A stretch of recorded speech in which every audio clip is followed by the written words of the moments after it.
पहले तो गुड दर्शकों से आफ्टरनून माफ़ी अनुज। चाहूँगा कि मैं मैं लाइव नहीं जुड़ पाया किन्हीं कारणों से। लेकिन देखिए आज सुबह सुबह की बात जो थी, सुबह की आज की अप्रोच काफ़ी ईज़ी थी। मैं कहूँगा मार्केट में बहुत कम दिन होते हैं जिनमें ऐसी फुल टॉस होती है। आज सुबह हमने सिर्फ़ एक सिंपल एक चीज़ रखी थी कि अपनी स्ट्रैटेजी को सिंपल रखिए। एक ट्रेड को प्लान करिए, उस प्लान प्लान को एग्ज़ीक्यूट करिए। 22,700 से 22,800 के डिप में बाय करिए और एक कल के लो का स्टॉप लॉस लगा दीजिए। और ये एक एग्ज़ीक्यूटेबल ट्रेड थी और वो प्ले हुई, उसमें कोई सरप्राइज़ नहीं है। हमने ये भी कहा था कि 23,000 पर प्रॉफ़िट भी बुक करिएगा और 23,000 के आस-पास और उस पे भी मैं इंटैक्ट हूँ। तो ठीक है, आपको मार्केट ने टेक्निकली 250 पॉइंट दे दिए एक्सपायरी वाले दिन। इससे ज़्यादा क्या चाहिए आपको? एक तरीके की लॉटरी लगी आपकी।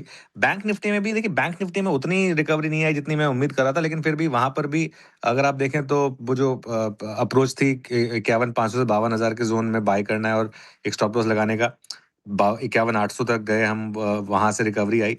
तो ठीक है, अब करना क्या है श्रेया वीरू, देखिए एक चीज़ बहुत क्लियर है, मार्केट में अब सिर्फ़ ट्रम्प की धमकी से काम नहीं चल रहा है और अब कल सुबह 5:30 बजे की डेडलाइन है। मार्केट ये मान के चल रहा है, ग्लोबल मार्केट को भी अगर आप देखें तो हल्का-सा भी पैनिक नहीं है किसी भी मार्केट में। हर मार्केट ये मान के चल रहा है कि डोनाल्ड ट्रम्प फिर वही बस धमकी देंगे और कुछ करेंगे नहीं। यहाँ पर बस मेरा थोड़ा-सा एक व्यू ये होगा कि अब हर कोई अगर ये मान के चल रहा है, तो ऐसे में बेस्ट रहेगा आप एक बार के लिए प्रॉफ़िट बुक कर लें।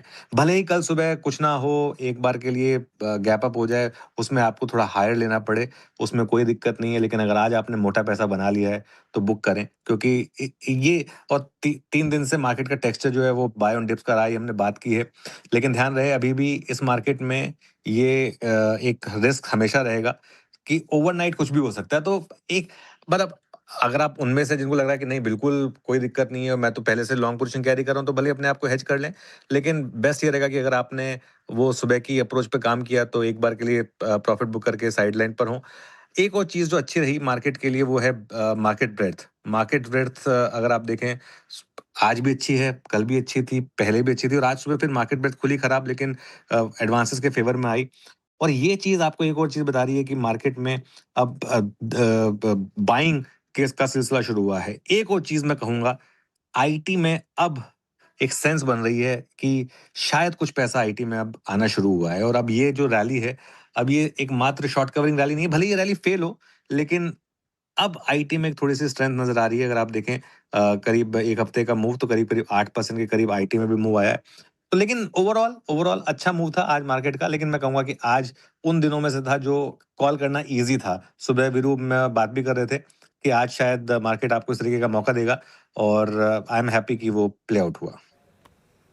बिल्कुल अनुज, एक एक करके आपने मेरे दोनों सवालों का जवाब दे दिया। मैं जो जो सवाल हुँ, मन में गढ़ के बैठा था, जब पूरी हुँ। दुनिया कह रही है कि नहीं जनाब ट्रंप कुछ नहीं करेंगे, ट्रंप कुछ नहीं करेंगे, थोड़ा सा यहाँ बुक करके बैठना, इस बड़े इवेंट को देखना क्या वाकई सही होगा? क्योंकि ट्रंप एक ऐसी शख्सियत है जिसको हम अंडर एस्टिमेट नहीं कर सकते, है ना? तो स्पेशली हुँ, इस मद्देनज़र, क्योंकि एक बड़ा इवेंट है, कैसे देख रहे हैं? और दूसरी बात, हुँ। ये जो दो धड़े बाजार ने पिक किए, मेटल्स एंड आईटी, क्या यही इस रिवर्सल को लीड करें कुछ समय तक? इस बात की पॉसिबिलिटी कितनी लग रही है? बिल्कुल, देखिए वीरू जो बात अब बिल्कुल मैंने ख़ैर पासिंग में कही थी, आपके पूरे सवाल का मैं जवाब दे देता हूँ। देखिए पहले हाँ। आपको याद होगा कि मार्केट इन डेडलाइन से पहले थोड़ा पैनिक सिचुएशन में जाता था और उसके बाद ट्रम्प साहब का एकदम कंप्लीटली रिवर्स स्टेटमेंट आता था और मार्केट पूरी तरीके से घूम जाता था। अब हो क्या गया है, अब अगर आप देखें ग्लोबल मार्केट को भी, हमारी मार्केट को भी, सब मार्केट को, अब ग्लोबल मार्केट जो है ना इस इवेंट में बिना डर के जा रहे हैं, है ना? हो सकता है कि ये सही रहे, लेकिन मेरा ये मानना है कि बाई चांस अगर डोनाल्ड ट्रम्प का दिमाग फिर जाए और कुछ उल्टा-सुल्टा कर दें तो इसके लिए मेरा एक व्यू ये रहेगा कि क्योंकि देखिए क्या है, और एक चीज़ का ध्यान रखिए, ये कल सुबह 5:30 बजे वो डेडलाइन खत्म हो रही है और अगर आप आज कोई ट्रेड ओपन छोड़कर जाएँगे ना, आपको नींद नहीं आएगी, मान के चलिए इस बात को। तो ऐसा क्यों करना है? बेकार में रात को एक नींद अच्छी एन्जॉय करिए और अगर आपने एक अच्छा खासा पैसा बना लिया, एक चीज़ समझ लीजिए, अगर तो वाक़ई में इस डेडलाइन पे ट्रम्प ने कुछ नहीं किया, तो गैप अप के बाद भी आपको बाइंग करने का मौका मिलेगा और अच्छा बाइंग करने का मौका मिलेगा, तो ठीक है। हाँ, इसमें एक अप्रोच ये हो सकती है कि अगर आपने 22,300 या 22,400 से लॉन्ग लेके रखा हुआ है, तब आप भले ही कैरी कर लें और अपने आप को हेज कर लें बस एक पुट लेकर, तो वो एक अप्रोच हो सकती है। लेकिन अगर आप उनमें से हैं जिन्होंने जैसे हमने कल भी अप्रोच ये क्या रखी थी कि अगर कल के लॉन्ग थे तो उनको सुलटा दें और उसके बाद सुबह फिर व्यू लेंगे और सुबह मार्केट ने फिर आपको एक बाइंग की अपॉर्चुनिटी दी। तो वही व्यू आज रहेगा। अगर आपके पास बहुत पहले के लॉन्ग्स हैं, हम 3-4 दिन पहले के, तो भले ही आप 1 दिन और देना चाहें उसको हेज करके, लेकिन अगर आपने आज पैसा बनाया है, तो आप बिल्कुल उसको कवर करें। जहाँ तक आपका दूसरा सवाल था कि इस रिवर्सल को क्या लीड करेगा? देखिए, जब तक डॉलर इंडेक्स इस तरीके से है, मेटल्स पे बहुत ज़्यादा बुलिश होना थोड़ा-सा मुश्किल होगा। लेकिन आई थिंक आईटी में क्लियरली एक सेंस बन रही है अब कि एक मार्केट और कुछ नहीं तो एक वैल्यूएशन कॉल लेकर चल रहा है इस समय कि शायद एक मीन रिवर्जन ट्रेड आईटी में प्ले आउट हो रही हो। पहले भी 1-2 बार ऐसा हुआ है वीरू, और आई थिंक वो अभी भी प्ले आउट हो रही है। मेटल्स में मुझे अभी भी लगता है कि आपको अभी भी डे अप्रोच रखनी होगी, क्योंकि क्या है कि अब जैसे आज चल गए मेटल्स, हिंडाल्को, वेदांता वगैरह, लेकिन अगर किसी कारण से डॉलर 101, 102 की तरफ बढ़ गया, तो मेटल्स में गिरावट भी बड़ी होगी। तो इसके लिए वो रिस्क रहेगा। और वैसे भी मेटल्स को मैंने हमेशा एक अप्रोच ये लेके रखी, इनको आप हमेशा ट्रेडिंग प्ले मानें। तो ये आपके दोनों सवालों का जवाब रहेगा। ओके। ये तो बात हो गई सर मेटल आईटी स्पेस, साथ ही ब्रॉडली मार्केट में करना क्या है, लेकिन आपने लगातार चर्चा की है कि अब वक्त हो आ गया है स्मॉल कैप और मिड कैप में सर थोड़ी बाइंग करने के लिए, और आज भी वो चीज़ें हमें सामने दिख रही है स्क्रीन पर, अच्छी ब्रेथ नज़र आ रही है, मिड कैप और स्मॉल कैप अच्छी रिकवरी के साथ काम काज कर रहे हैं। लेकिन अभी भी सवाल वही उठाए जा रहे हैं कि ये स्टॉक कैसे आइडेंटिफाई करें सर, काफ़ी ज़्यादा सवाल आ रहे हैं, तो इस पर आपका टेक। बहुत सिंपल है श्रेया, जो स्टॉक्स पिछले 3-4 दिन में चल रहे हैं, वही आपको बता रहे हैं किस तरीके के स्टॉक चलेंगे। अगर इस मार्केट में भी स्टॉक नहीं चल पा रहे हैं, तो मतलब कुछ दिक्कत बड़ी है उन स्टॉक्स में।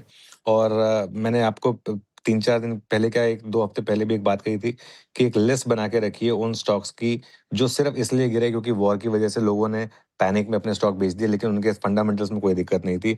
20% के करीब की अगर उनकी अर्निंग्स कैगर है और 10 से 15 का पी आ गया है, तो ऐसे स्टॉक्स पहले आपको मिलते ही नहीं थे। अब आपको आराम से 50 से 60 ऐसे स्टॉक्स मिल जाएँगे। ऐसे स्टॉक्स की एक बास्केट बनाइए। अगर वो नहीं कर सकते हैं, तो एक अच्छा स्मॉल कैप फंड मैनेजर चुनिए और उसको पैसा दे दीजिए। एक ऐसा फंड मैनेजर जिसने पिछले 2 साल में आउट परफॉर्म किया है, उसे पैसा दे दीजिए। तो ये अप्रोच मेरी अभी भी रहेगी। और ये स्मॉल कैप, मिड कैप में जो अप्रोच है, ये आई थिंक हम करीब-करीब अब ऑलमोस्ट इस व्यू को लिए हुए हमें 1 हफ्ते से ज़्यादा हो गया है, एंड आई थिंक वो अभी भी इंटैक्ट रहेगा। ओके, शुक्रिया सर जुड़ने के लिए और सारे सवालों के जवाब देने के लिए और ब्रॉडली अपना व्यू बताने के लिए मार्केट के ऊपर। Thank you so much sir.